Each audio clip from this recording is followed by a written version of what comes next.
naka taw féex yi sant yàlla naka yëngu yi ñoo ngi waaw ñoo ngi waajal combat bi ñoo ngi koy waaj bu baax waaw di waajal suñu digganteeg Zarko waaw déggoo li ma la wax bu xeexee ñu duma ko bu bëree ñu daan ko déggoo li ma la wax Dakar du saf ñaari yoon Dakar benn yoon lay saf bu safaatee rek amul sens du neex waaj nañ bu baax Ada Fass ma ko gisee keroog entraînement dama ko woo bu mu ñëw ma ne ko kontaan naa bi nga simmee ko bu ma gis forme bi laa xam ne man sama xel dal na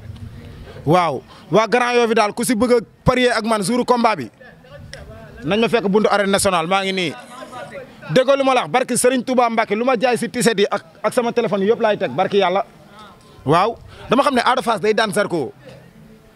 seetaan naa ko Mbapadu Yaraax côté armel yi moog ñoom Pape Morlo booy bi yóbbu naa ko Mbapadu Sokk ginnaaw raay seetaan naa ko moo tax ma ne la booy bi day daan Zarko qualité bëree ñoo bokkul quoi Zarko day ramasser